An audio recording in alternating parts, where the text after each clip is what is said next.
for the introduction. It is raining all of a sudden, but I'm going to tell you what's going on anyway. We've got lovely Spunky Fox coming up. We sat down at a 5-star yoga studio that happened to be empty, and we had some coffee and some coconut water. So I finally got her on the podcast because I'm really interested in her experience, because she's been in a monogamous marriage like I've been, but then she's also been in an open marriage, what she's in right now, which is what I'm maybe more interested in doing. So I really dug deep on a lot of the dynamics and a lot of the learnings that she's had in both relationships. And we also talk about how not to word vomit your partner, what is a dead-eyed digital nomad, the story of her wedding day threesome, big deep, to use her language, beautiful bruises, kink from birth, are you born kinky, why reclamation sex is so hot, fear in open relationships, over-compartmentalizing, and learning to stop overanalyzing and trusting your pleasure. So grab your coconut water and find a place on the floor to listen in to this conversation with lovely Spunk Fox.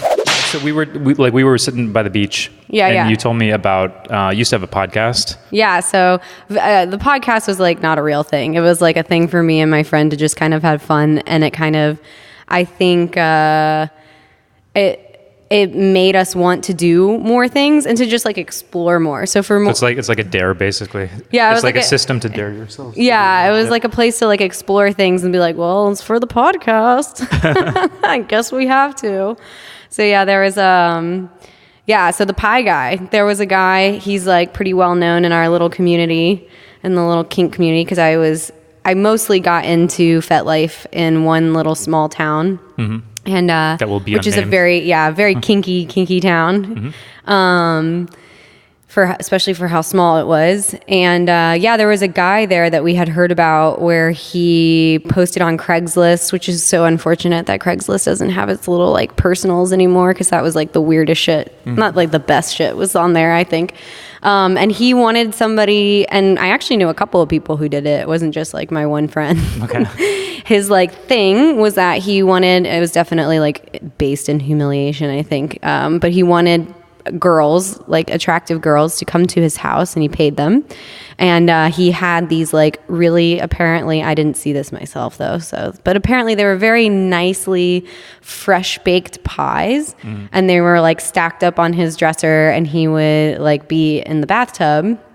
And you were supposed to walk in and throw the pies on him and on his face. And then, but the main thing was that he wanted you to laugh at him while he did it. And which apparently was, they were oh, well, what if I don't laugh or whatever? But it's so fucking awkward that they were okay, the laughing part was no problem, because I'm just I don't know what I'm doing. I'm throwing pies at a naked man in his bathtub.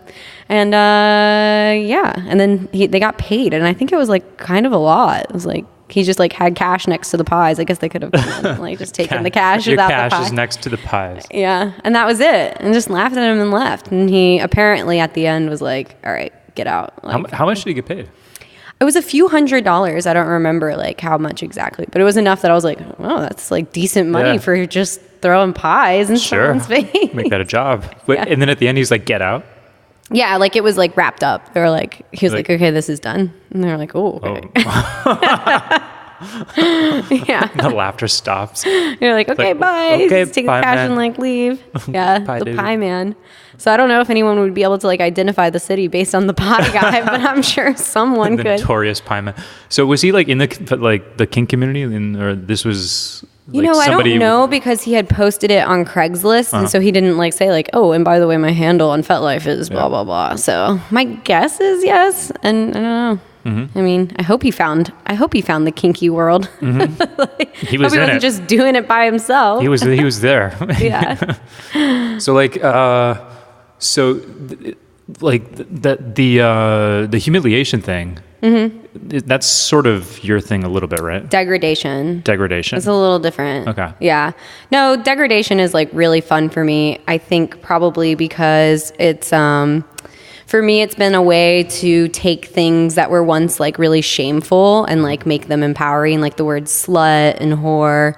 Mm-hmm. For me, that was a really painful word, and now it's my husband, that's his sweetest pet name for me. So mm-hmm. I think for me, the degradation of it, especially with women and it's you're being disempowered, but for me, it's actually really empowering. So yeah. So yeah, degradation. Humiliation's more like somebody's like laughing at you and like, I don't know. It's like slightly different, I feel. Mm-hmm. But yeah, I don't like being humiliated. So degradation's more like you're sort of in control of the situation? I mean, you're not. And like, that's why it's special because you know, I wouldn't just like want anyone to like come up and be degrading towards me. That doesn't feel great. But in the bedroom with the right person, when they have been allowed to like take on that role, it's really like erotic and fun for me. So yeah. Cool. I saw some of your photos. Yeah. I saw some of your photos. Like bruises. The thing is those are like, I actually took down the craziest ones about a few months ago. And I went to look at it before, you know, because I was like, oh crap, I should probably check my profile before you look at it. And I feel like, yeah, those are the tamer ones. Like, this is nothing. Like, oh, but bruises, you really like. I like marks a lot. Yeah. Let's talk about Let's talk about marks. Yeah. What is it about marks? Is it the marks or is it the bruise, like the actual impact? Pain. Yeah, impact or whatever. It's more so the marks. So like for me, getting through the pain, knowing that there are going to be marks is like really fun because it's kind of like a challenge. There's like a goal. I do like pain, but a very particular kind of pain. Like I don't like anything that stings. I like really like thuddy, deep pains, like almost like a punch actually. So anything that stings, like paddles I put up with because they leave really pretty marks. Yeah, but for me, it's mostly about the marks. I don't know. There's something about it that just like turns me on so much because it's like a reminder. And also for me, it's like you pushed through something. I really like being pushed, like physically and mentally. Like that's definitely probably my favorite thing about like kink in general is being pushed to do things that are like kind of hard. Yeah, so. And then the mark is like the trophy. Yeah, the mark is like the trophy. Like those bruises are so pretty. I haven't been bruised in a really long time, actually. Do you like actually think they're pretty, or you like what they represent? Both. Okay. I do think they're pretty, and I've wanted to like play with more of that. There is a group of people, and I cannot remember their names off the top of my head, but they're on FetLife. I'm guessing it's like tattoo designs, but like for bruising. Yeah. Okay. They like are all, it's like a group on FetLife and they all have like similar handles to like, I guess, you know, signify that they're in like a little community. And they're all about marks. And they were some of my favorite people on FetLife for a long time because they were just always playing with like different things to leave different marks. And some of them were like really beautiful. Some of them were really violent too. Like definitely like some blood, which is not really my thing, but yeah, all kinds of crazy shit. Cool. How did you get into that? Actually, I met a guy who was the most like sadistic man I have ever been with in Colombia. And he, I mean, just kind of like blew my mind because I knew I liked to be pushed. I knew I liked to be spanked and like have my hair pulled, you know, like pretty standard stuff, right? But he was like, I don't know, he was just like truly a sadist. And I had some of my best, most mind-blowing sexual experiences with him, and he left marks on me. So I was like, ooh, I like this. And yeah. And actually, there are pictures of the marks he left on my FetLife. Yeah. And he used all kinds of things, not just like bruises, but like he was wild. So like for a sadist, is there some bleed over to like being like a psychopath or something like that? I don't think so. I mean there can be, but I think that some of the most sadistic people I have met are some of the like most kind people. Yeah. Like, so for example, my husband is for sure a sadist, and he hates when I call him that because it has like such negative connotations. And he's like, but the thing is like he is a sadist in the fact that like it brings him pleasure to cause pain to someone, you know, like makes him like really hard and stuff. And like, I don't know if there's anything like more definitive than that. Yeah. But, I don't know. He doesn't like the term because like at the end of the day, like he really cares about like the people he's playing with and stuff and me. And he doesn't want, like he wouldn't do it to me if I hated it, I think. So I guess maybe that is a true like psychopath. Right. Doing it to somebody who like is like doesn't want it, then you're bad. But you know, or like you don't really care about like how you're affecting them. It's more just that's you're getting what you need, so you're good. That's like just being a rapist and like a terrible person. So, Like so I think there is a difference, right, between those two. Like being a sadist, I think it brings you pleasure, like you get turned on by causing people like physical pain. And then if you take that one step further and you are actually like causing them harm without like any regards to their like feelings, then you're a fucking asshole. Cool. Yeah, I'm just asking you more like in-depth questions because you know, like I know you think about this stuff. So oh god, so much. Like these are kind of like newbie questions. I'm not like trying to like, you know, like you know, are you doing bad things or blah, blah, like I'm not at all. I'm just trying to figure out what the actual like underlying stuff is. And, yeah, like, how for this sure. stuff works. I was like hoping. Yeah, this is like one of my favorite things to talk about, so I'm totally open to it. Yeah. Cool. For sure. And I do think about it a lot. Well, when did you first get into like kink and? So, you know, like actively, not that long ago, maybe like 6 years ago, because before that I was in like a very long 8-year vanilla monogamous relationship. But I would say, I think it's pretty common to hear people say that like they knew their whole life they were kinky, you know, and like I for sure did, like just as like a small child. Like I don't know, I just knew, like I did like weird things, like tied my Barbies up and like oh really? Yeah. That's great. All kinds of weird things. And like I was always most of my like first sexual experiences were with women, like as a kid. And so I think I always knew I was kinky, and then it was just easier to be with a man. And then he was a little controlling, but more so he loved to tell me that like all of that stuff was like not real, and I was doing it for like, it was for attention, and I don't know, it really sucked actually. So I kind of like tried to squash that down, and then we ended up getting married, and I was like, I'm not living a vanilla monogamous life. And so we ended up getting divorced, and like the reason we got divorced, in my mind, a lot of it was like sexual stuff, although I don't know. So anyway, for a lot of people, it was like really confusing, and they're like, what happened? And I was like, oh, I can't really tell you. But did you guys look like the perfect couple, like on the exterior? I think so to some extent. People who like knew me were like, I was actually surprised at how unsurprised they were. They're like, we did not understand what you were doing there for so long. The ones who actually knew you. Yeah, like my good girlfriends and stuff. They're like, yeah, this doesn't make any sense. So getting into kink like actively happened like right after that, because it was obviously, it was like very important to me, and I like, you know, ended an 8-year relationship basically for that. So yeah, that's when I found FetLife. I was doing like everything. I was going to like munches and dungeons and meeting people on Craigslist and like literally everything. I was like, had like a little rebirth. But that was only like 6 years ago. So it's pretty new. Wow. When did the podcast come up? That was, that's a good question. Maybe like 3 years ago, 2 years ago. Yeah. Something like that.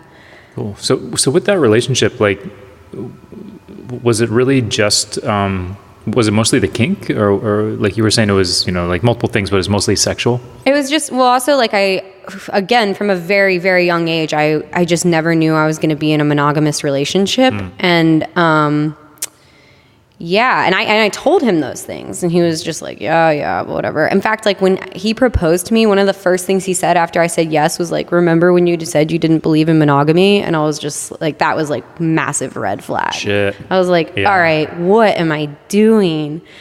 So what were you doing? What was it, the momentum of it? I'm a very like loyal person, and I was very much in love with him, and we had a really full life of adventure. We were both like massively into mountain biking and you know, like just traveling and camping and doing all sorts of things like that. And I think honestly, like the adrenaline like junkie in me was very fulfilled, and I don't know, just thought it was enough.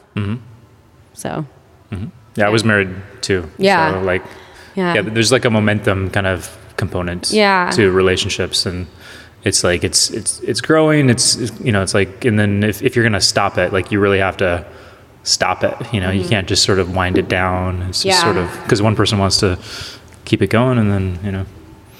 Yeah. And I think I felt like I had tried really hard to bring it up many, many times and was repeatedly like rejected. So that was a big thing too. You know, just, You sort of like stopped trying to introduce. Yeah. And I don't know how, but I never cheated on him, which is just insane to me. Until like the No, it's not. I mean, considering that we like ended things over, like I really wanted to leave mostly over sexual stuff. And just like not living like authentically as myself. I'm kind of surprised I didn't like go searching elsewhere first. I did cheat on him, but after I'd asked for a divorce many, many times, and he was like, no, he didn't like believe me. So I was like, okay, now you're going to believe me because I'm going to go do this bad thing. So you don't seem like the kind of person who would like cheat though. Yeah. I'm not a cheater. And so I think like me and my husband have an open relationship, and, you know, people who are not in this world are very surprised. And I'm like, you know, you can cheat in an open like marriage for sure. You're just being like being deceptive basically. Or like break the rules, whatever the rules are. It's like no condoms and, you know, something like that. Yeah. So, no, I'm not a cheater. Not really. I'm a very loyal person. That's good. Yeah. I'm a loyal, kinky person. I'm sure a lot of people in this world like don't think that's possible, but it is. Yeah.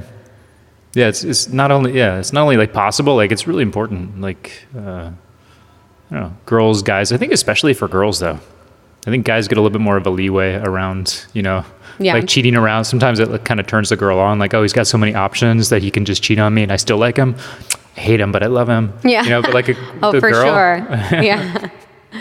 For sure. When I like, one of my biggest turn-ons is like when my husband is with another woman. For sure. It's just like drives me nuts. It's the best. Yeah. So. And then what happens when you guys get back together?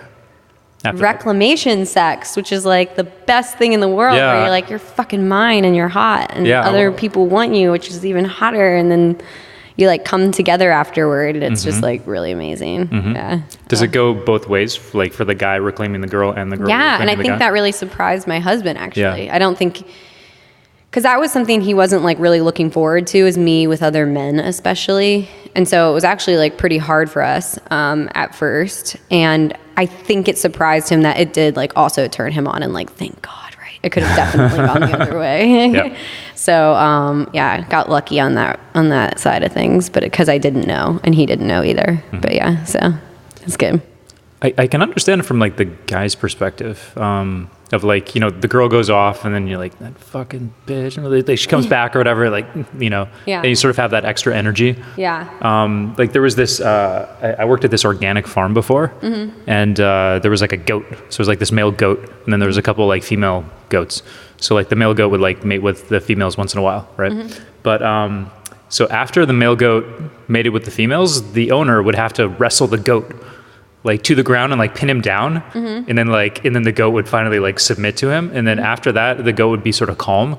But before that, like if he didn't wrestle the goat after it had like fucked one of the other female goats, it would just like be butting him, and it'd be like, you know, kicking everybody and stuff. So he had to wrestle it down. Fired up. Yeah. I fucking love goats.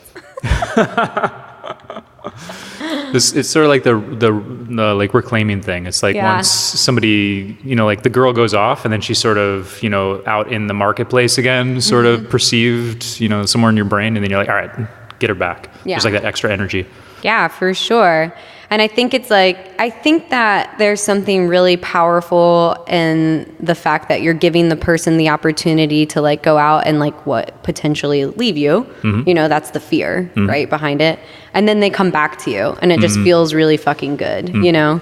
And I think guys have a lot more conditioning than girls with that too. Like, you know, to like own and control a woman, and it just really fucks with your ego a lot more, I think, than like for women. I mean, not always true, but I think in general it's a pretty safe thing to say. How does it feel for the guy, like as a girl, like when your husband goes off with a girl and then he comes back, like what's the dynamic like? Is it a little bit different than when you come back? It's gotten more similar over time. When we first started, so something that we like discovered early on, and it didn't become so much a rule as just like a preference, was that we started mostly only seeing other people who are either in relationships or mostly people that are in other relationships as opposed to like single people like floating around. Right. And I think that came from early on. He was seeing a girl when we were still like getting to like know each other and like figure out, you know, how we fit in this new relationship we were trying to create. He saw a girl who was single, and I just really don't think she had the best of intentions. I think she thought it would be like a fun game to try and like pull him away and like, get him so drunk that he like couldn't come home, which was a thing. Oh, yeah. Because, you know, we were, at least initially, and actually still now, we don't sleep out. You know, like I wouldn't like spend the night at someone's place. Maybe now if like something came up and we actually wanted to do that, I think it would be something we'd both be open to, but it just hasn't come up. But yeah, so this girl would like love to just try and get him so smashed that he like couldn't get home. And I just don't think her intentions were in the right place. And so, yeah, very quickly that became like obvious to us that it was a lot more fun and safe to be doing it with somebody who has like their primary needs like being filled, you know, their primary partner. So that became a big one for us. Because like for girls, I mean, like a lot of their growing up experience is that sort of bitchy, you know, like competing with other girls thing. So there's a lot of that programming probably in your brain. Yeah. And this girl, I don't think was like truly kinky. She was just turned on by the idea that he was married and, which is like, I get it. That's fucking hot. Like having sex with a married guy is hot. I get it. Yeah. So I just think her intentions were in like all the bad places. So yeah. But now it looks very similar. We both go out, we do our own thing. We come back sheepishly. That's the other thing that I've noticed is like, you tend to think that the person who is left out is the one that is feeling all the like feelings of insecurity and like weirdness when you come back together. But in my experience and in my husband's experience, it's actually been the opposite. It's like the person who goes out and like does the deed and then they come back and they're like, you still love me. Like, I can see that. And like, it's like the person who has been home is like holding a space for the relationship and they are the one. And like I said, this caught us both off guard, you know, they are the one I think who has like the power in the situation to be like, yes, I like take you back or I don't. So I can see that. Yeah. It's cool. Yeah. Yeah. I've been with some girlfriends where, you know, it's sort of like a friends with benefits thing, but it's sort of veering into girlfriend territory. And like if I sleep with somebody else, then I meet up with them, I still kind of have that sheepish, you know, you feel like, do you still love me? Yeah. Like, are we okay? Yeah. It's like shame because you did something that's like, you know, bad. Yeah. Especially like in my case, because it was like somewhere in that gray area where like we haven't really like talked about, you know, like what are we? So I'm sort of probably pushing it a little bit too far or something like that. Especially there's a time thing, right? Where like if you sleep with somebody 30 minutes before you meet somebody else, that's very different from, you know, like 3 days. Yeah. Yeah. It's good though. It's a good thing to play with, I think. It really shows you a lot about your insecurities, really like unmasks your ego and you're like, oh fuck, I have so much shit to deal with.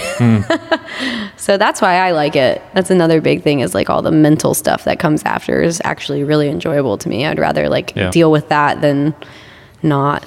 Yeah. I don't know. So it's like a personal development. Yeah, basically. It is. It is a personal development tool, I think. And I think that we're seeing that a lot because, you know, we're both like in the entrepreneur space or whatever. I think that's why entrepreneurs are also like kind of drawn towards like open, non-monogamous relationships, at least in my experience. I think it has that like element to it that we all just fucking get off on. Yeah. Personal development. Mindset work.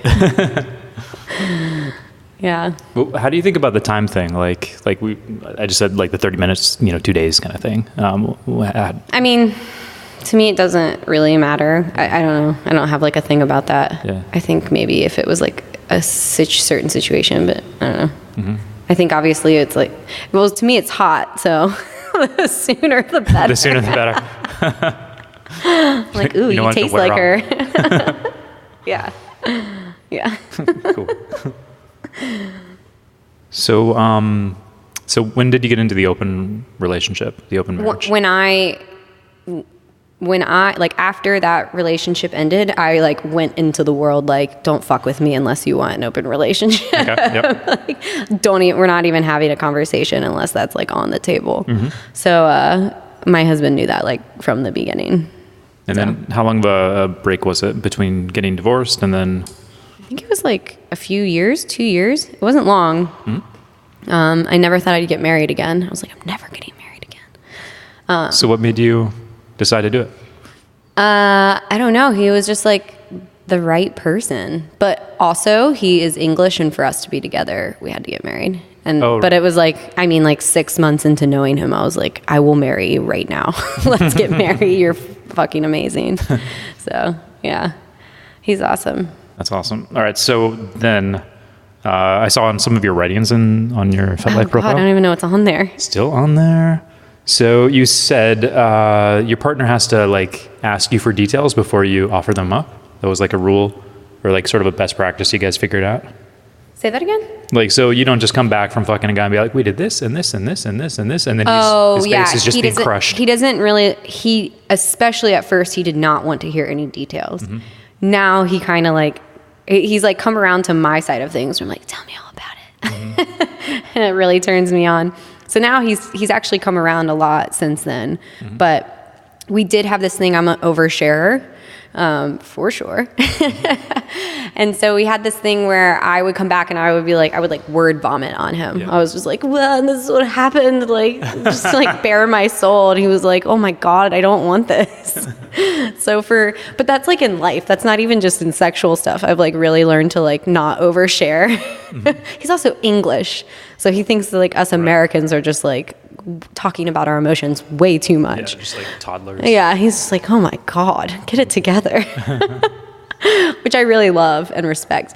So, yeah, for me, that was just like a thing. I don't think it was like healthy how I was oversharing. I don't think it was a good thing, and it wasn't coming from like a calm place. Mm. So yeah, so the rule or however you want to say it was that he would ask, and if he wanted to ask, like then he wanted to know, and that was like it was good because I needed to know like what to do with it. So I'm like, okay, I'll call my girlfriend and tell her. Okay. So yeah. Would that be good enough for you? Yeah. Yep. The girl I did the podcast with, she's like my best friend, and we met through FetLife. Mm-hmm. And yeah, so I just call her and word vomit all over her, and she loves it. That's her kink. Would you kind of feel though, like why can't I tell you, like your husband? You know, like there's so this is not sharing is some sort of a disconnect or something. So this is like a really interesting concept that have you ever heard of Esther Perel? She's like a relationship therapist like who's written older some, Israeli. She's I think she's from Belgium. Oh yeah, okay. Yeah, and she a lot about divorce. Yes. She talks a lot about affairs and why they happen. And she is definitely like one of my heroes. And I think she's just so damn brilliant. She has a book called Mating in Captivity, which like, I've never read a book where I would read like a paragraph and I was like, whoa, I have to put this down and like think about that for a second. So I think, and again, I think it's cultural. I think Americans tend to think that oversharing is being honest and it's not necessarily, or like for the best of the relationship. And I think that's actually like kind of the problem that I see in a lot of open relationships here is they like equate that with like, if I tell you everything, then I'm being honest and I'm preserving your feelings in our relationship. And other cultures, especially like European cultures, based on what Esther Perel has told me, is that actually like that's not always like the best thing for the relationship, the appropriate thing. And like, why are you doing that? Because you feel better. So you feel better, but you got to shit all over me with just by baring your soul. And like, that's, I don't know, there's just like a more tactful way to go about those things. And that is something that has shifted in me because I would have for sure years ago, you know, not that long ago, maybe like 6 years ago, been like, oh, only if we tell each other everything are we being completely honest and straightforward and like actually doing the best thing for our relationship. And I just don't think that's true anymore. So it's been figuring out, and I know for sure my husband doesn't like innately feel that way. Like he, you know, so for us, it's been more about like, what is beneficial to our relationship and what does this person need to know based on what would they want to know. So I have to tell you, like, I want to know details. And then also, like, I need to ask the right questions. Yeah. So I don't really think that, oversharing is a good thing anymore. I also think that leaves more space for, like, because nobody's ever going to know you, right? You're never going to know somebody's, like, heart and soul, no matter how close you get to them. And I think when you leave more space for that, like, mystery, it actually, like, it leaves more space for, like, eroticism. So that's like the first relationship I've ever been in where I've done that. And it's really hard for me because I like to just, like, like say everything. But it's so much easier in a way to say everything. Yeah, because you have to actually really think about, like, what you're going to say and what is the impact going to be on my partner, and is that a good thing? Do I want to do that to them? Am I doing it for myself? Am I being selfish by sharing that, or am I, like, actually, like, going to improve our relationship? And is there somebody else I could tell instead that would give me the same, like, relief? I don't know. Anyway, getting like down the rabbit hole there, but yeah. Do you think it's like a spectrum and you have to find the right place on there, or because like, if you don't share anything, then so I think it really comes down to asking your partner and getting really clear about what they want to know, which is not even a question I had thought about asking until, like, going through this stuff with my husband. Because, like, if he doesn't want to know, then he doesn't care and he doesn't love me. Right. And it's not that. It's just, like, I don't know, there's a time and a place for everything. And I don't know. At the one of the biggest things that my, like, best friend told me, because she's in, like, a 10-year relationship, and they open, or something like that. They have 2 daughters together, and they opened their relationship, like, 5 years in, and they both come from an extremely religious background. So they had an insane, like, opening up situation. And one of the things that she told me early on when we were going through it is, I think it really matters, like, I just have to remind myself, because I know this, like, in my core, that my husband, never, like, really means me harm. And I need to know that about a person. So, like, whenever we go into these situations, if he hurts me, it's up to me to, like, communicate that and then try and identify, like, what about that hurt me? You know what I mean? Because 1, he's not a mind reader, and 2, like, I do know that, like, he's not intentionally trying to hurt me, which is the difference between, like, a sadist and a sociopath, maybe. There you go. Yeah. To bring it back. Yeah. And I guess, I mean, there's an element of trust there, right? Like, yeah, for sure. He could be. I mean, he could just be have been, like, mind fucking you, and, like, he actually doesn't. I mean, that's one possibility, but like, you just have to trust.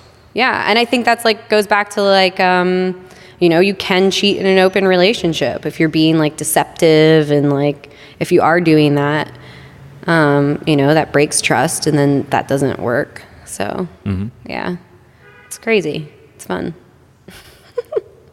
Do you ever question that, like, core belief that, like, he's not trying to do anything bad in the situation or in general, or, like, I did at first. Yeah. When we were like freshly, we were just trying to have a new relationship and trying to do the open relationship, which if I had gone back, I would have really loved to have just had a few months where we're like, let's just be together and, like, know that open relationship is coming.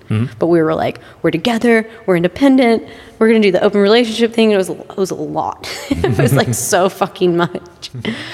So at the beginning I did, and that was actually that one situation with that girl who I mentioned where I don't think her intentions are in the right place. It was hard for me to distinguish, like, how much of that was him and how much of that was her. But not so much anymore.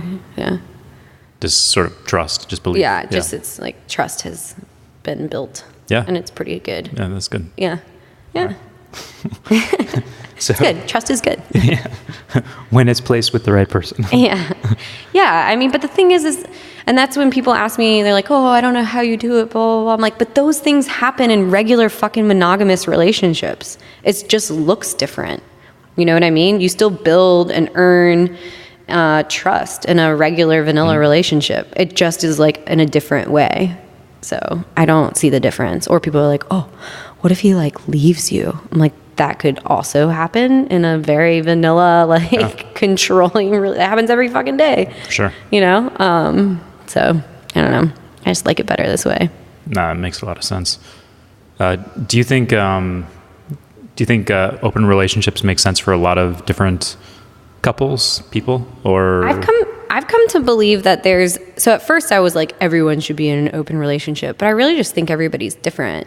And there are some people who are like built for monogamy and like that's their jam and they need to go find other monogamous people. I do think that there are probably more people in monogamous relationships that would do better in an open relationship than they are allowing because of just like all the fucking conditioning. But yeah, I don't think it's for everyone for sure.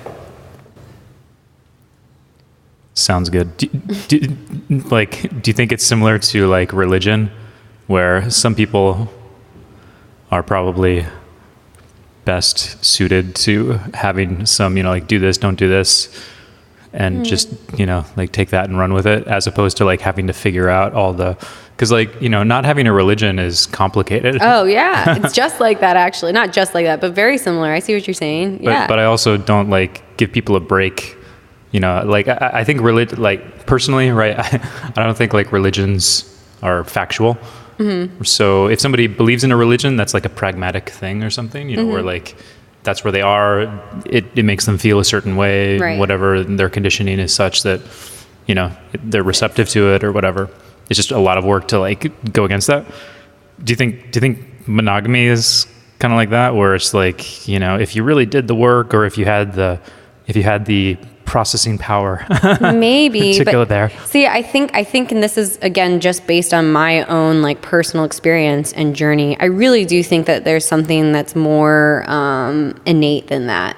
Like I do think that I've heard so many kinky people tell me that they've known they were kinky from like a small age, and like tell stories about like how they and it's funny because a lot of like I have similar stories. And so there are a lot of themes there. And it's just that plus like being bisexual, plus being like non-monogamous. I just have come to believe that if it's important enough to you, you're going to do the work.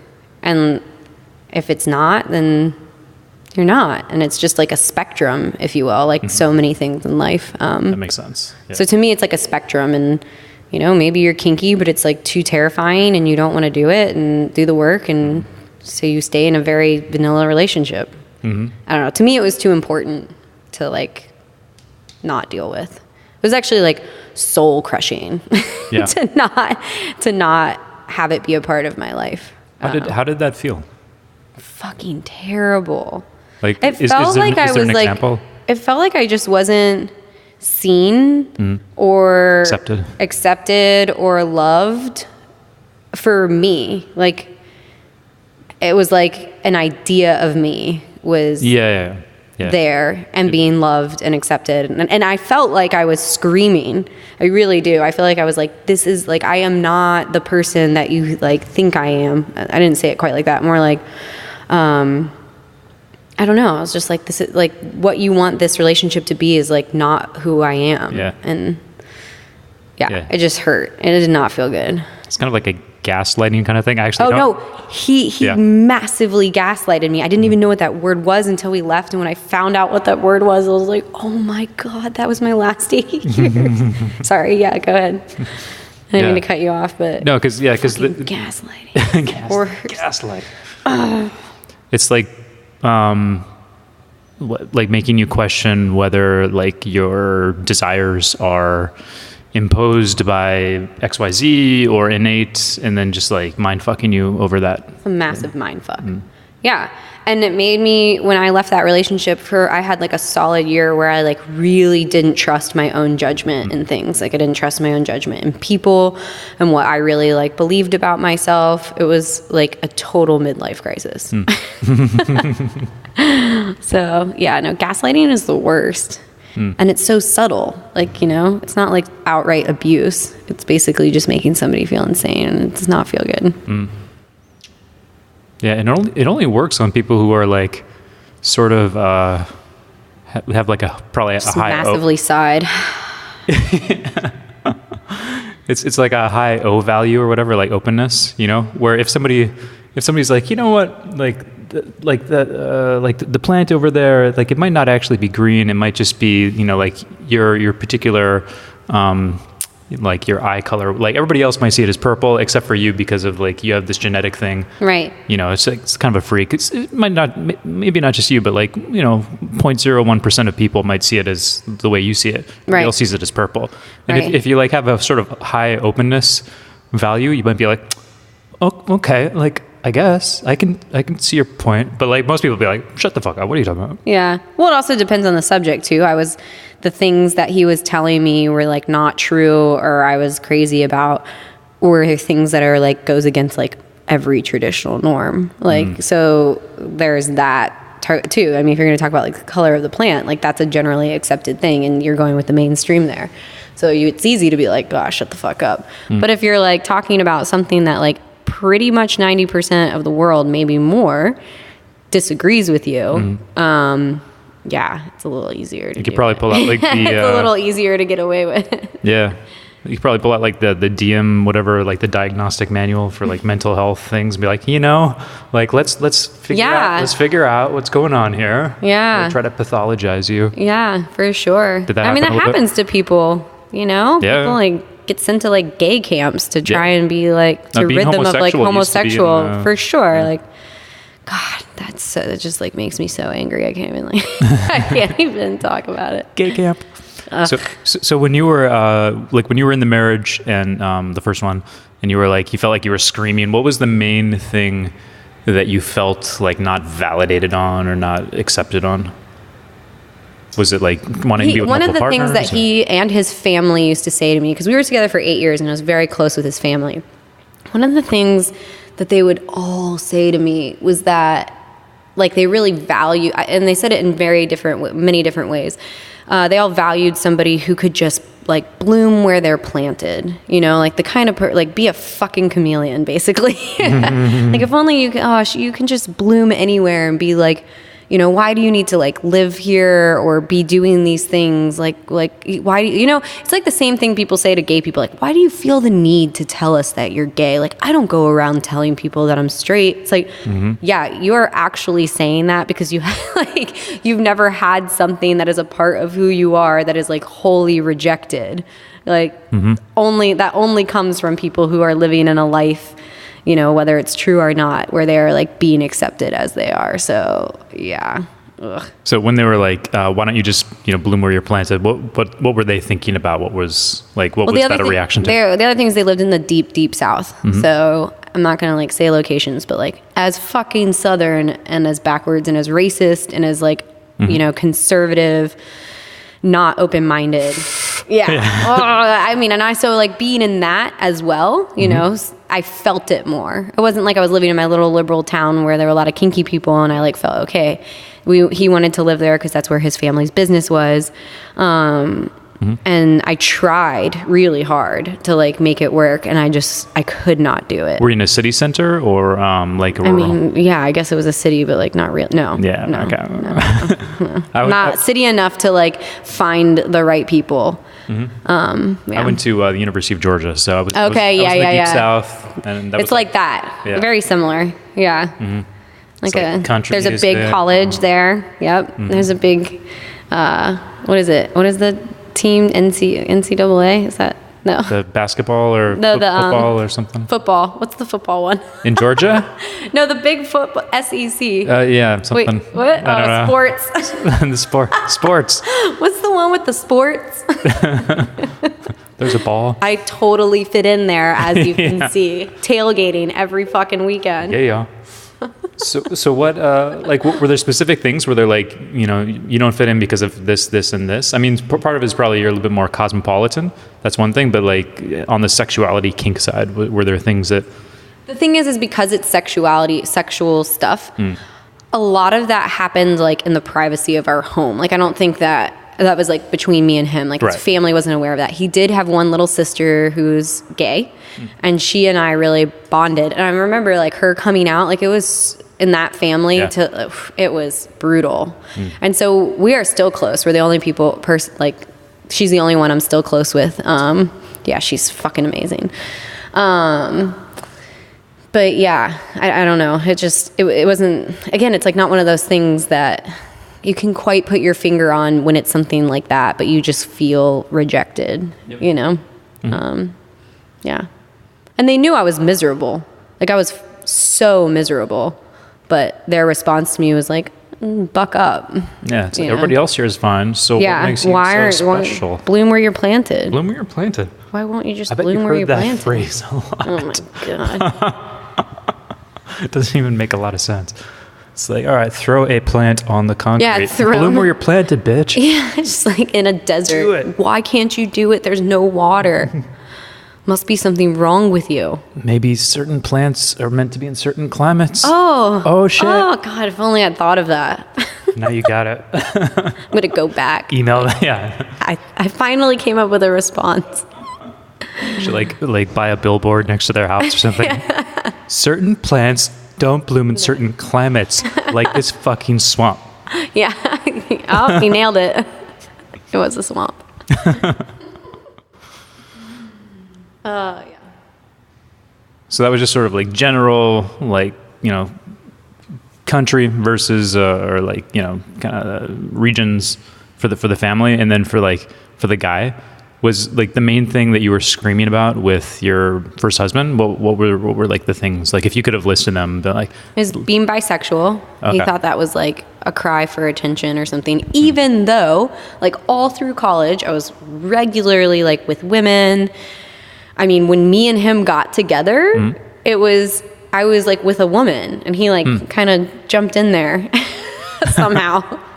And so like one of our first like sexual experiences together was like a threesome, which is just mind blowing to me. And then he continued to tell me that like it wasn't like real, and it was just me. That was like my college days, and it was just being a crazy college party girl or whatever. I was like, no.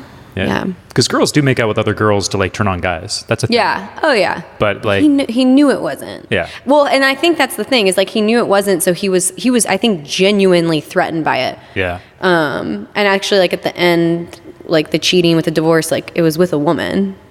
And so I think he was just threatened by it and didn't know how to deal with it. And I mean, it's funny. I've seen him now, and we've had like really amazing conversations, and he like always brings that up, like me, and like, are you still seeing other women? Blah, blah, blah. Is it like it's like a homosexual thing? No, actually, sort of you know what it is? It's not, he doesn't ask me. That was actually like incorrect. He brings up how he is open-minded to it now. Like, I think, so in every conversation we've had, he talks about how him with his like current partner, he's like encouraging of it. And I think it's his way of like trying to, I don't know, make like some sort of amends or something. Like, he's like, yeah, I'm cool now. Like, I'm down with girls being with other girls. So, and he's super sweet. He's like a really sweet, good guy. He's also just like, those kinds of questions like weren't important to him, you know? Yeah, I think it kind of goes back to what you said, where like, you're like, if you care about something, then you'll do the work to like figure out the answer or like the truth of the situation. But some people, they just don't have the emotional energy, or it's just not important. It just doesn't. Yeah, there's so many things to get fired up about in this life, and like if sex, which I can't even imagine, is not one of them, then you know you're not going to do the work. Yeah, I mean, it's like, how did the dinosaurs die? I don't know. Was it an asteroid, or was it a disease or something? Yeah, there's probably like different camps. Yeah, you know. Yeah, but if you like don't give a shit about how the dinosaurs died, you're not gonna figure. You're like, I don't know. Maybe it was an asteroid. Yeah, maybe it's like, you know, should I be monogamous? Should I be whatever-ish? Yeah. You know, do I care-ish? You know, do I care? Some people like just, they just don't care. This is exhausting. Yeah. Yeah. So anyway. So bisexual with the first relationship. What else was like you didn't feel accepted? Oh, there was a lot of stuff just like living in that space, like how racist it was. I was always, I mean, I grew up in a very like, but like sexual, I mean, like between you and your husband at the time? Yeah. Like, so just like bisexual, I guess like kinky, not, you know, monogamous. I mean, I would tell him, I was like, I don't believe in monogamy. And then like the proposal story basically was like a massive like wake up call for me, where he's like, oh, I like own you now. Were you thinking about trying to open it up? Like, I was always open to it. Okay. Yeah. Did you guys talk about it a lot? I mean, no. You just got shut down. And also, yeah, I just got shut down over and over again. And like when you continuously get shut down by your partner, like you don't talk about it anymore usually, which sucks. And I think that happens a lot. What else? Like, you know, like impact and stuff. What do you mean? Oh, no, like, we never got there. Yeah. You would have to, like, you'd have to, like, you have to, like, build the foundation to get to that stuff. I also didn't really even know I was into that at that point in time. I didn't have any, like, exploring that I did. Mm-hmm. Yeah, so. Was there anything else on your mind when you were in the relationship? Like, bisexual, maybe wanting to open it up? Like, anything else where you're like, I don't feel... No. I mean, just, like, generally, like, bored with how, like, vanilla it was and just, like, thinking that it wasn't, like, fun. I was like, God, we only live once. I don't want to, like, do missionary my whole life. Yeah. So you said this sort of general, like, something's not right. And then you didn't really know the words. Well, I didn't explore it, you know? Yeah. It's like I tried to squash it because I figured I could, and I couldn't, so... Yeah. Did you do any research, like read books or like go on? No, that all came after I left. Like I had to leave that relationship to even feel comfortable, like exploring. Yeah. Gotcha. Yeah. No, that wasn't even like. Because you're loyal. Yeah. There you go. Right. I mean, yeah. Like I said, also, I really do think that I was distracted by all the like adventures and stuff that we went on. We did live like a very like full life, minus the sex stuff. So, yeah. Got distracted by all the fancy bikes and, rafting trips and camping, which is very fun, but. Cool. All right, well, I asked you like 20 questions about that, so I was just interested. Like, oh, no more, no Next. more, no more. That was a long time ago. All right, so next relationship. Like, one of the things in your writings was like, there were nights where you felt dumb, crazy, or downright masochistic for doing the things that you guys were doing, like as a couple? I don't remember writing this. I need to revisit that. Yeah. It was like crazy. Example of one of those nights? I think like when you start to do new things that are taboo, like for me, in my experience, like I remember I didn't even watch porn until I was like in my 20s. And because also as a girl, it's just like, I don't know, I think guys like grow up like watching porn more often than not. And so I didn't start watching. I remember like the first few times I watched porn, I felt like nauseous after. I was like, oh my God, just like the guilt and the shame. And it like took a long time. And I remember being disappointed that I felt that. So I was like, okay, well, I'm going to do this until I don't feel guilt and shame. So I watched a lot of porn. And I think that just came with any like new experience that was like taboo, like being spanked or being paddled or, yeah, like sometimes it would feel good in the moment. And then like, as soon as you come, you're like, oh shit, what did I just do? Yeah. And so I had a lot of that, but honestly, that's less and less so, which is great. And I think that's like an evolution or something, like a slow change that happens over time. And I was very intentional about it. I was like, I do not want to feel shame from being spanked. That's fucking ridiculous. Like, I don't know. So when you guys were first, like, because you said when you were with your new husband. In that reading, did I say that it was in a relationship?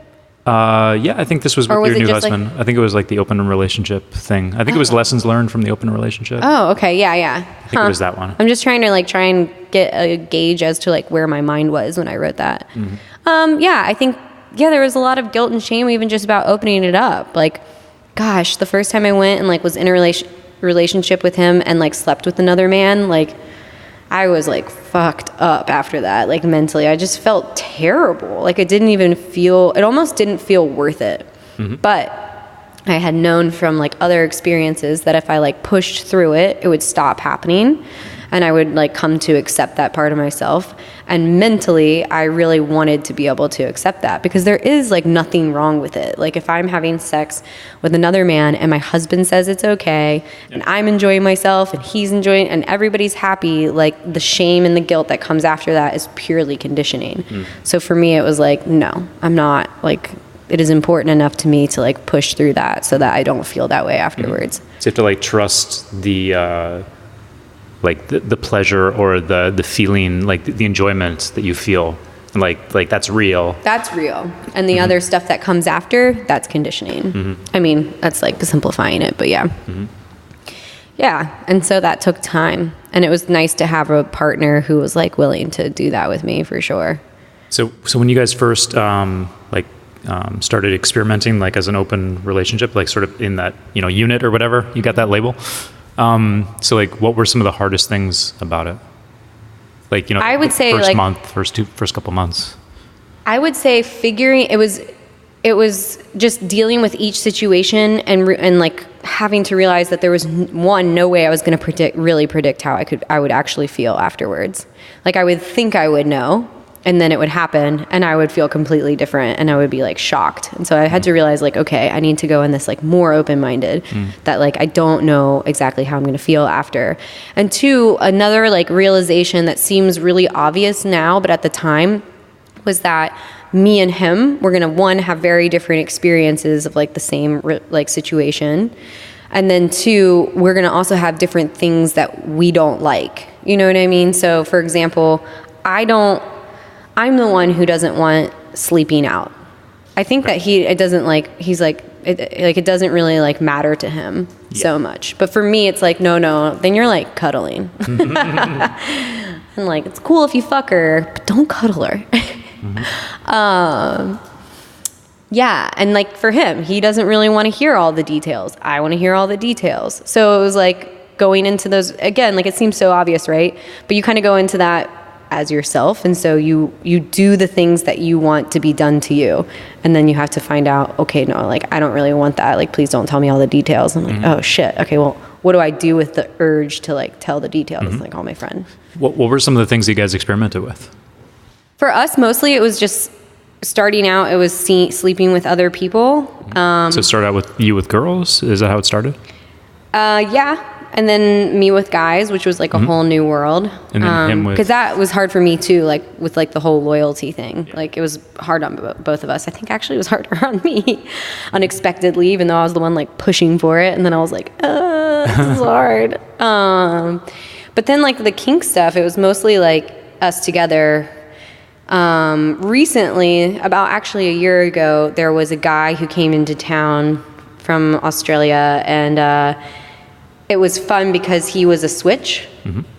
And well, yeah, so that was like that was one of like a newer experience where we experimented with like kind of, I guess, different kinks in the sense that like I was gonna go like dom this guy basically, which is like was a whole new thing for me. And so it was kind of fun because that's not like my husband will never be dommed. And so it was fun to go through that because he was like, okay, yeah, like go do your thing. Get it out of like, your I have system. no interest. I'm not jealous in the slightest. You know what I mean? So that was like an interesting one. I was like, okay, well, I'm going to go be a little dominatrix tonight. Bye, honey. And then I would come back like giggling, and he was just like, how was it? And I don't know. So that was a fun one. That sounds like an easy one. Yeah, it was. It was easier, I think, when it's like not the thing that, you know, he's into. Yeah. And then we've gone to sex clubs, which have been both good and like meh. We've had some really awesome times in some sex clubs. And yeah. And then like in a, like just like personally like trying different things. And like what? Like spanking and paddling and being tied up in various ways, lots of choking. Like, I don't know, we're both really into like really rough blowjobs and things like that. I'm trying to think what else. Marks, I guess I've already said that. I don't know. Just taboo scenarios. Like one time I set up a date for him and was like, there's a girl gonna come over and like blow you in like an hour. Be ready. And he was just like, are you fucking joking? I was like, yeah, I'm gonna go to the bar across the street. See ya. And that was really fun. I don't know, just like playing, I guess I would have to think of like specific scenarios because it's not like something that like falls into like latex. Yes. You know, bondage. I think playful scenarios is more our jam. That makes sense, yeah. Yeah.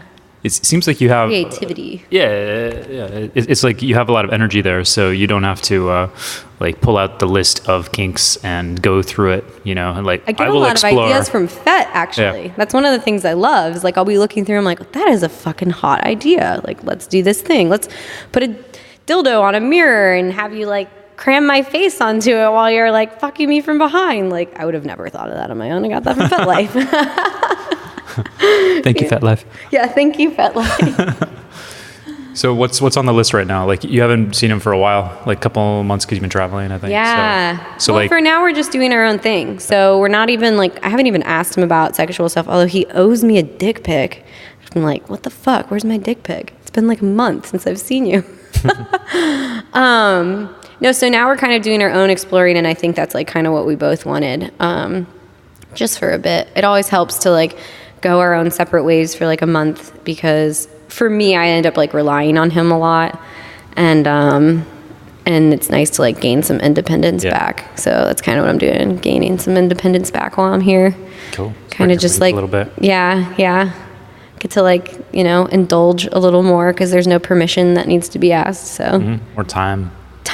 Yeah, and there's more time because I'm also like not working like full time, kind of, so that helps. Yeah. I don't know, when I'm at home, I'm more like focused on business and work, and I don't know, kink gets kind of pushed to the side a little bit.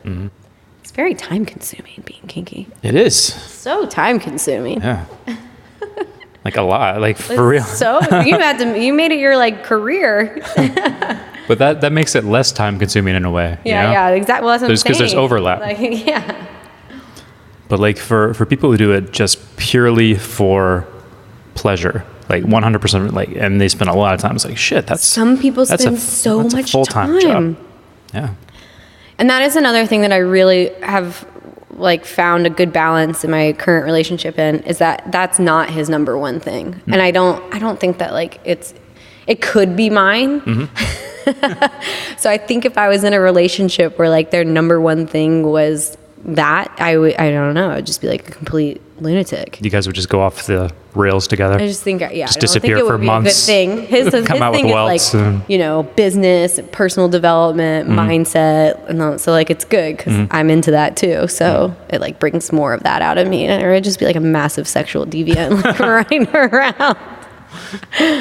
Yeah. We're gonna go to Berlin for 3 months and just see what happens. Just be locked in a cage for 3 months or something. Yeah, that sounds lovely. As long as people come and use me. Cool. Well, what about there's one thing I wrote down while we were talking, which was like the physicality, or like the sexuality versus the emotions, because you were like, you don't want him to cuddle. Like, how do you think about that? Because it's never black and white. It's just some sort of a spectrum. So like, how do you sort of navigate that?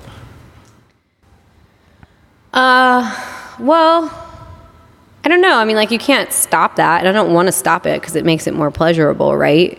But I just think as far as like when it comes to like setting rules or conditions or things that make like your life easier and you feel a little safer, wherever it like protects you, it's okay to like have that thing, and I think it's okay for it to be different in different people. Because it's sort of like some people will be like, sex is okay, but no, like sex without emotions, that's okay. Yeah, I don't think that's a thing. So like, actually, I had a experience here with somebody who, like, I feel like I'm seeing this more. This is something I've been thinking about recently. I feel like I'm seeing a lot of people, and I don't know if it's like just me, but I feel like a lot of people our age, especially travelers, because I've traveled before, but it was like, like this, but it was many years ago. And I feel like now people are like really trying to protect themselves from one another, and there's like a lot less connection happening. At least this is what I'm noticing. And I'm kind of like a little like taken aback by it, because it's like, I don't know, people are afraid you're gonna like catch feelings or like try to date you. So it's actually been kind of nice, because I'm like, I'm fucking married, like I don't need you. And so I recently had this experience where like, I think because I was married and I was with this guy, I think he like had a better time. He was like, this is really nice to like have some emotion like going on here. And I think it's because, what we talked about it was because he felt safe that I was like married. And I'm like, do you know how ridiculous it is that you're like so hung up? But I don't think it's just him. I think that's like a thing that's happening right now. And I think it's happening more and more, is like everybody's like looking for the perfect person, and they could always get better, and in the meantime, like, don't fucking have any connections. And I just think sex is so much better with some like connecting. And so we had a really good time because he like allowed himself to connect, and it was fun. Well, what did that look like more specifically? Like, were there things that you could see, like any way that you could be like, this guy's connecting, this guy's not connecting? Like, what's the telltale sign? I think that's pretty. I mean, it's like in your eyes, right? Yeah. So it's like in your eyes, your ability to like feel comfortable, like slowing down and exploring and not just like fucking. Yep. You know what I mean? There's like fucking and there's sex, and both are fun. But like, yeah. So I think because we were like, I mean, having like sex, and it was like pretty intimate, but like also kinky, and yeah, I don't know. It was like more fun. He was so shocked at how much more fun sex was with like a little connection. And I was like, wow. Like, yeah, bro. Like, fucking chill out. Nobody's trying to marry you. It seems like that's a Western thing a lot. You think? I mean, yeah. So like the traveler thing is another, you know, confounding variable. But like I think one variable is like if you're like sort of Western, I think there's more compartmentalizing of like emotions and relationships in like the Western kind of upbringing versus, I don't know, like here in Bali or in like Southeast Asia where I kind of grew up. Yeah. I think people tend to not compartmentalize as much. They just sort of like see where it goes. Like if you go on a Tinder date, it could turn into like, you know, some boyfriend or a girlfriend or something. Oh, wow. It's not I feel like I'm coming across people who are very guarded. Yeah. And maybe it's just like what's happening for me right now. I mean, I've been here a month and I've just come across a lot of very guarded people. And yeah, maybe it's that. I don't know. I think traveling too, you get jaded. You're like, how long are you here for? Oh, I'm only going to know you a month. For sure. I mean, that was like one of the things he said. He was like, yeah, if I know I'm like, what, you're here for a month, like, we're not going to be friends. I'm like, fuck, dude, not with that attitude. Like, jeez. We're not going to be friends. He's like, yeah, like, you don't know. Yeah, you don't know me. I'm like, oh my God. Don't travel then if you're not going to like open yourself up to connecting and like very intense connections in a very short amount of time. I don't know. Not don't travel, you know. I'm just like, Do you think people do that and they just get burned out because it's so exhausting emotionally? Or? I do think so. I think that like, you know, we like to glorify the digital nomad life where you're like working from anywhere, but it comes like at a cost. Like you don't have your community, you don't have people who have known you for years. You know, you with every conversation, you know, when you're with your friends, you don't have to like watch what you're saying like precisely because they know your heart. And so you just say what you're fucking thinking and they're not like offended. Yeah. You know? And then here you have to like think about how you word things so that you come off the right way. And it's like, it's like a little more exhausting, I think. And yeah, and then you go weeks without like having like a really like amazing connection, which you could just like, you know, call your friend for dinner that you know you're going to have that connection with. So I think, I don't know, I'm kind of amazed by that right now. I'm like, that's the thing I'm thinking about the most. I'm like, wow, all these people are so like cool, but they're not. Dead inside. They're dead inside. And it took me a second to just be like, because at first I was like, whoa, and I was like taken aback by it. And it made me a little guarded. And I was like, nah, I'm just going to go back to being myself and being more open. Just do your thing. Yeah. So it took like a few weeks though. That was not like an overnight like thing that happened for me, but it was a good learning lesson. So yeah. Yeah. And then so I'm like the BBC, like, but about the sex without emotions thing, like with your husband, if you you know, like the no cuddling thing. Like, how do you think about that? You know, like as far as you just kind of draw a line because you're like, it's. I think that like sleeping out, it's not even like no cuddling. Like they cuddle after, that's fine. But I think the sleeping out is then the person who is in like at home in like your bed that's together your bed, like that they're like alone. I don't know. It's more about that than it is about like the cuddling. Interesting. Because like if they're gonna cuddle and have an intimate connection, like they're gonna that's gonna make it better. But does it making it better? Does that make it harder for you? Or I don't know is the thing. Yeah. I can hear about it, but I don't really actually know what happened. Yeah. You know what I mean? Like there's no way. Do you ever feel, you know, like scared or, you know, like you're going to lose the guy because like the connection is so good for him with somebody else? I mean, of course, I think that's like, but again, I think that can happen anywhere in any type of relationship. It would like really be sad. But I think I've just like, as I've gotten older, have come to believe, I mean, like that could happen for me. I don't know. I don't think by like shutting it down with rules, you're ever really shutting it down and preventing it from happening. You're just kidding yourself, is what I think. Mm-hmm. Do you feel better if he has like an emotional connection with a girl? Or do you feel I don't really ever ask about the emotional connection, to be honest. Not like for any other reason other than I'm like, like, how did she suck your dick? Because usually, like, when he comes back from it, like, it turns me on and it becomes like our like thing. So I don't know. I've never really asked about that. Like right now, he's in New York, and I know there's a girl that he has like an emotional like connection with there, and I haven't asked if they are like seeing each other because quite honestly, I don't really want to know. But like when I'm back with him, I will ask him. But like while I'm over here, there's no need to like let my imagination run wild. So. I don't know. That's smart. Yeah. But that is something that was like going back to the Esther Perel thing. Like that is for sure like from like that whole thought process. Because I think a few years ago I would have been like, tell me everything right now on the phone because that's the honesty and that's how I'll know. Yeah. Or just like right now I want to know. So like I'll just message you and like ask you. And then like, or like now you sort of like stop yourself. You're like, okay, I want to know, but like, why do I want to know? And like, how's that going to, like that if he might says hurt this, really bad. And then we're not together to fix it. Yeah. So no, just wait. You're so smart. A lot of trial and error and a lot of fucking things up. And like it does, I think it takes a level of like confidence in your relationship too. So, and the one thing I do ask him is I'm like, are you excited to like come back together? Like, do you like, are you excited for us to like go back home and like live that life? Cause I'm like, I want you to know that if you want to change things or you're thinking that you want something different, like, please just tell me. And he's like, no, I'm like super fucking excited to go back to, and like, so that's a good thing that the feeling has been very mutual, in that regard. Yeah. So just real quick. No worries. On your FetLife, there's a picture of you. So there's a picture with the cat. Do you remember the cat picture?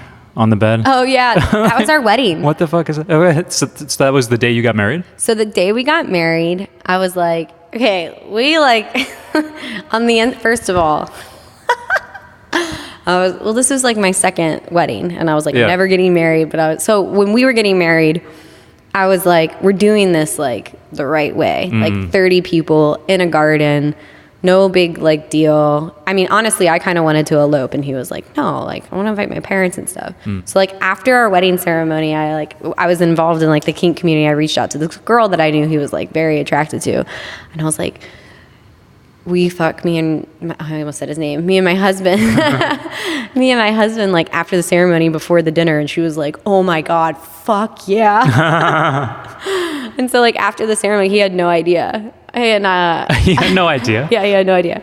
And she after the ceremony, I was like, okay, well, can we go like get freshened up before dinner? And he was like, sure. And then my friend like so happened to have a car waiting, and then we went back to her place, and then we just had a great time. And there just her cat happened to be there, but he was like spanking both of us, and they were like, right, both of them. But yeah, I'm in my wedding dress in that photo. Yeah. And he was just like, Jesus, what have I gotten myself into? And most of our friends knew. They were just like, oh, you guys. So you guys. You got to check out the photo. If you're listening to this, you got to check out the photo. Yeah. Are you going to say who I am in this? Yeah, for sure. Yeah, we'll do I'll do a full intro for you. Oh, God. Yeah. Because like he could have cropped out the cat. He could have like just sort of gone to the left a little bit, but like nah. It's like there's the cat. He had just gotten married, and like there was no thoughts going on. What the fuck is happening? He was like, oh my God. Yeah, the whole time he was like, oh my God, is this actually happening? And I was like, yes, it is. That is awesome. On the inside of his wedding ring, it says to love and blowjobs. So got it engraved for him.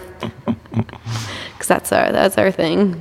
Anyway. Did you show him the ring, like the engraving beforehand? Yeah. Okay. Because he got my ring and I got his, and I was like, got a surprise for you. Check out the inside. And he was just like, who are you? Or no, he says, what are you like? Which is like a British thing for like, that's so you. Yeah. What are you like? He says that. So when are you going back?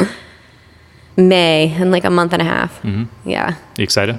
I am actually. I actually came here like as open-minded as possible with like, allowing for the possibility to want to stay or even keep traveling. And I like really want to go back. I like miss him and my life there, which is like also a really pleasant surprise because I've never lived anywhere in the States where I like felt like home.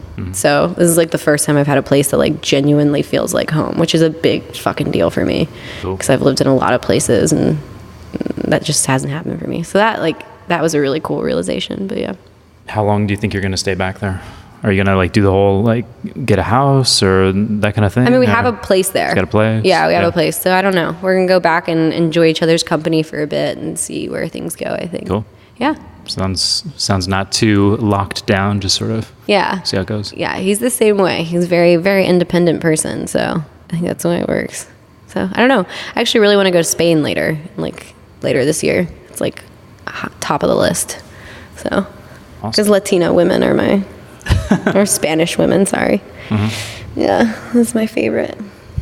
Nice and fiery. Mm-hmm. Well, thank you so much for being on the podcast. Yeah. I really appreciate it. It was like a lot of fun. Yeah. I like love this so much. I wish people had more conversations like this, honestly.